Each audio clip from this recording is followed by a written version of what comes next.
Sir Michael Caine is a name that resonates deeply with film lovers across the world.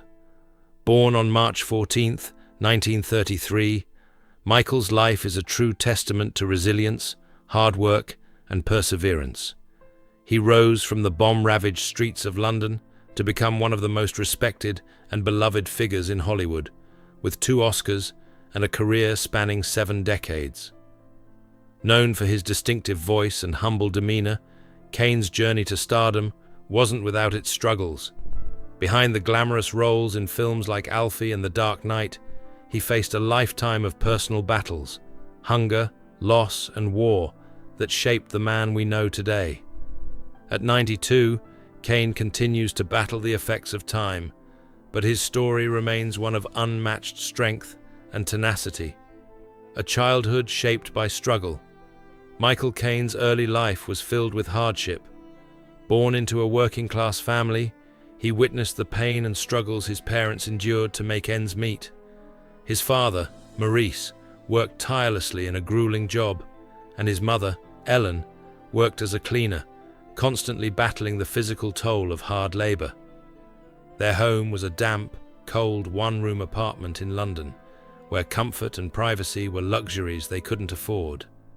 The outbreak of World War II only deepened the challenges. At the age of 7, Michael's life was turned upside down when bombs rained down on London, destroying their home.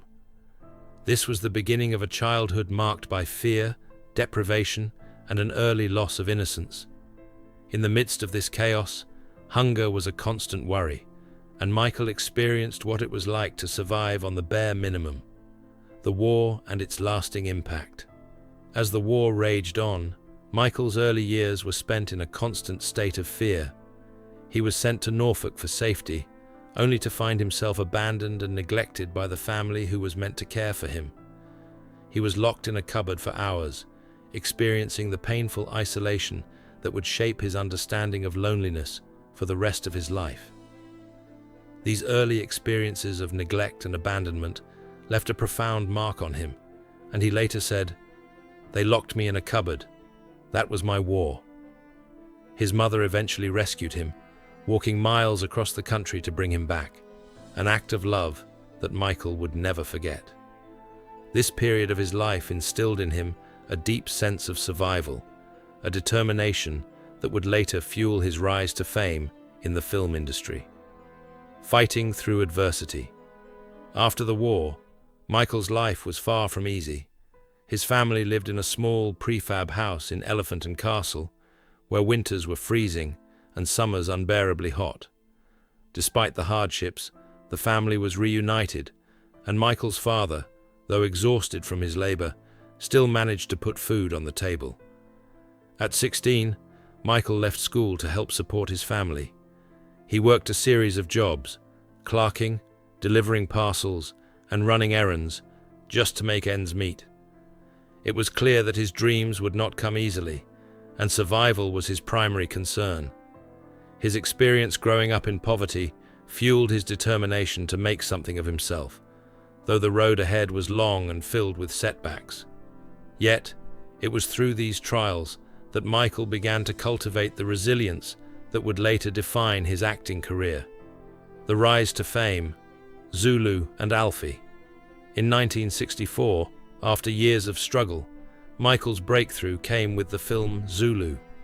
Audiences began to see the raw intensity in his eyes, the product of a life filled with real battles. But it was in 1966, with the release of Alfie, that Michael's career truly exploded. The film made him a star, and his working-class accent, once considered a disadvantage, became one of his greatest strengths. Suddenly, he was in high demand, filming constantly and sleeping only 3 hours a night. But with success came its own set of pressures. Michael became a star in a world that demanded more and more from him. While fame brought attention and wealth, it also brought fears of losing it all. The constant work, the relentless schedule, and the pressure to stay relevant took a toll on him. But even as his career soared, Michael continued to battle personal demons, and the fear of losing everything was always close by. A second chance, educating Rita, and new beginnings. By the early 1980s, Michael's career faced a downturn. Critics were harsh, and some said his time had passed. A producer even told him directly, "Your time has passed." The sting of those words was sharp, and Michael began to doubt himself. But in 1983, Educating Rita gave him a second chance.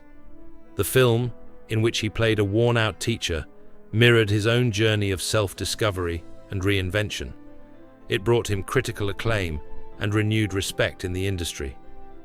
In 1986, Michael won his first Oscar for his performance in Hannah and Her Sisters. The award was not just a victory in Hollywood, it was a tribute to the promise he had made to his father all those years ago. It was a moment of personal redemption, a reminder that he had kept fighting despite all the hardships. The later years, from Batman to Inception. As the years passed, Michael's film career only grew stronger. He became a sought-after actor in films like The Cider House Rules, Batman Begins, Inception, and Interstellar. His work in these films earned him not only fame, but also the admiration of younger actors, who saw him not just as a legend, but as a mentor.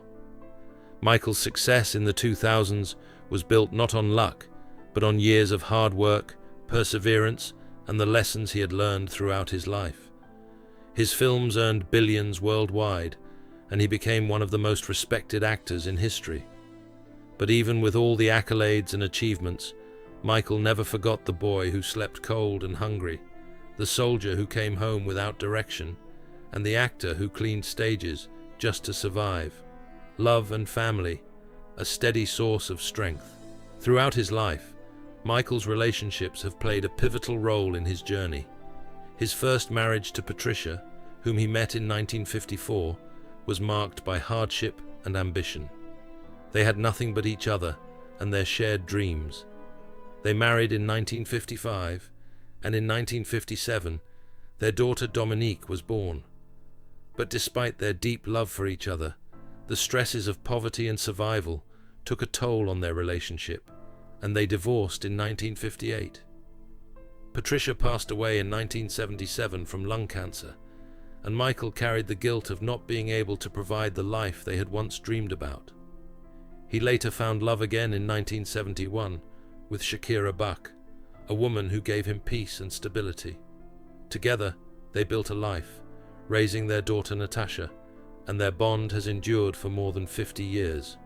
The final act, a life well lived. Despite the physical challenges he now faces, Michael continues to live a quiet, contented life. He spends his days in his comfortable home in Surrey, surrounded by the love of his family. His net worth, now estimated at over $60 million, represents the hard-earned success of a man who never gave up. But Michael's true wealth lies in the relationships he has built over his lifetime. The family dinners, the quiet moments with his wife Shakira, and the memories he has made with his children and grandchildren. He still remembers his humble beginnings and the struggles that shaped him. He is no longer focused on fame or accolades, but on the love and peace he has found in his later years. Even though the pain never fully stops, Michael continues to move forward, choosing each day to live with purpose, gratitude, and resilience. His greatest role has always been the one he plays now, a survivor, a father, a husband, and a man who refuses to give up on tomorrow.